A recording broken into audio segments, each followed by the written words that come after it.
Teknisi elektromedis. Soal ujian teknisi elektromedis. 1. Seorang teknisi elektromedis sedang melakukan kalibrasi pada alat EKG. Dalam proses kalibrasi, ia menemukan bahwa amplitudo gelombang tidak sesuai dengan standar. Apa yang harus dilakukan teknisi tersebut? A. Mengganti elektroda. B. Mengatur sensitivitas alat. C. Mengganti kertas EKG. D. Memperbaiki filter. E. Mengganti baterai alat.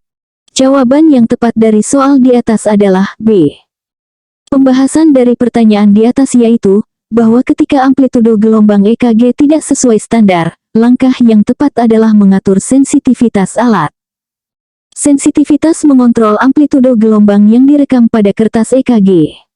Kita masuk soal berikutnya. 2. Teknisi elektromedis di rumah sakit X diminta untuk mengevaluasi kinerja ventilator mekanik. Parameter mana yang bukan merupakan indikator kinerja utama ventilator? A. Tidal volume. B. PEEP atau positive and expiratory pressure. C. I atau fraction of inspired oxygen. D. Laju aliran gas. E. Saturasi oksigen pasien. Jawaban yang tepat dari soal di atas adalah E.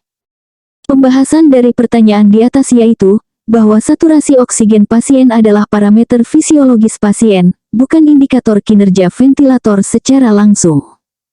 Parameter A, B, C, dan D adalah pengaturan ventilator yang dapat diatur dan diukur langsung pada alat. Kita masuk soal berikutnya. 3. Dalam pemeliharaan preventif MRI scanner, teknisi elektromedis harus melakukan pengecekan level helium cair. Apa konsekuensi jika level helium terlalu rendah? A. Meningkatkan resolusi gambar. B. Mengurangi SAR atau Specific Absorption Rate. C. Quenching magnet. D. Meningkatkan kecepatan scanning. E. Mengurangi artefak gambar. Jawaban yang tepat dari soal di atas adalah C. Pembahasan dari pertanyaan di atas yaitu, bahwa level helium yang terlalu rendah dapat menyebabkan quenching magnet, yaitu hilangnya sifat superkonduktivitas magnet secara tiba-tiba. Ini dapat mengakibatkan kerusakan serius pada MRI scanner. Kita masuk soal berikutnya. 4. Teknisi elektromedis sedang melakukan troubleshooting pada unit pembedahan elektrik atau ESU yang mengalami masalah. Pasien melaporkan rasa terbakar saat prosedur. Apa kemungkinan penyebab utamanya? A. Daya output terlalu rendah. B.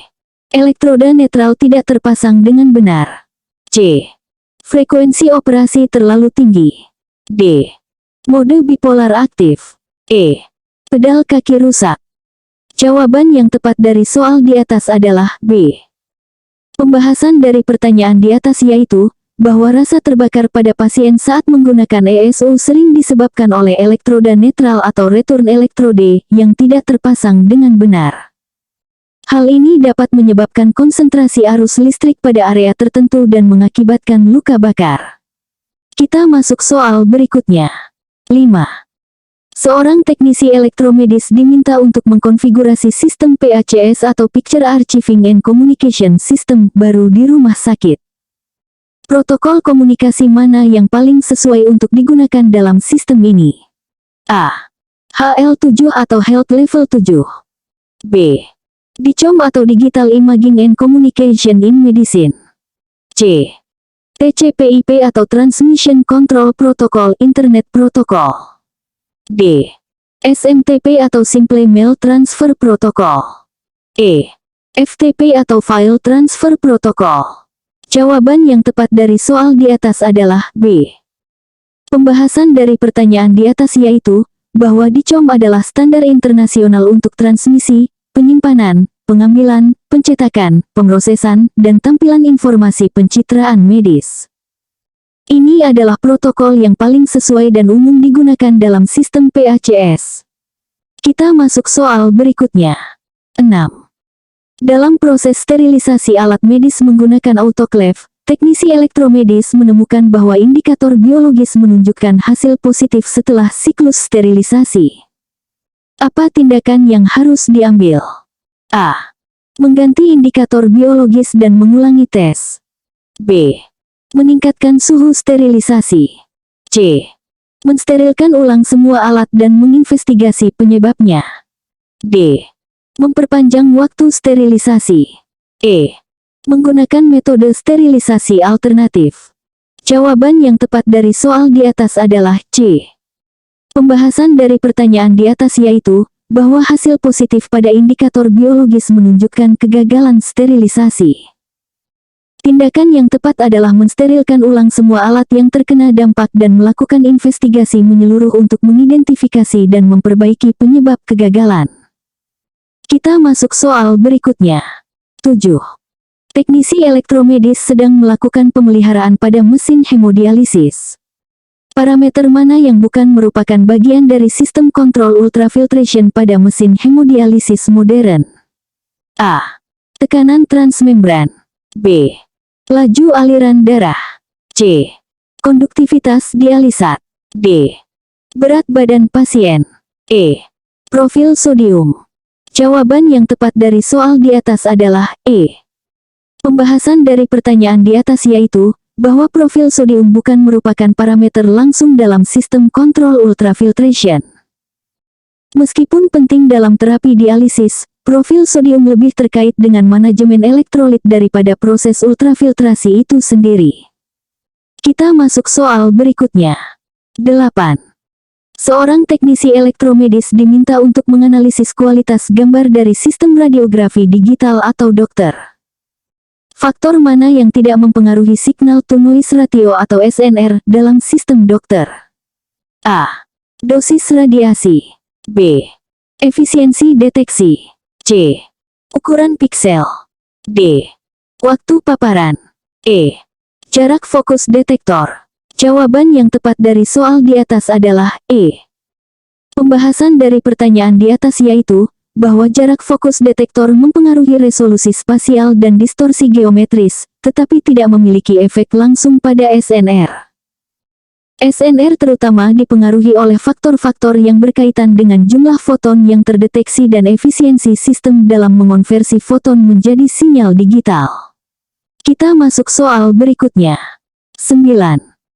Dalam proses kalibrasi monitor diagnostik untuk pencitraan medis, teknisi elektromedis harus memastikan kesesuaian dengan standar DICOM GSDF atau Grayscale Standard Display Function. Apa konsekuensi jika monitor tidak sesuai dengan standar ini? A. Peningkatan kontras gambar. B. Penurunan resolusi spasial. C. Interpretasi yang tidak konsisten antar workstation. D. Peningkatan kecerahan gambar. E. Penurunan refresh rate monitor. Jawaban yang tepat dari soal di atas adalah C.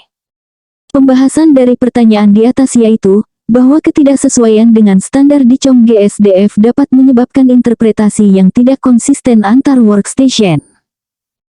Ini karena GSDF bertujuan untuk menstandardisasi tampilan gambar grayscale di berbagai perangkat display, memastikan konsistensi dalam tampilan dan interpretasi gambar medis.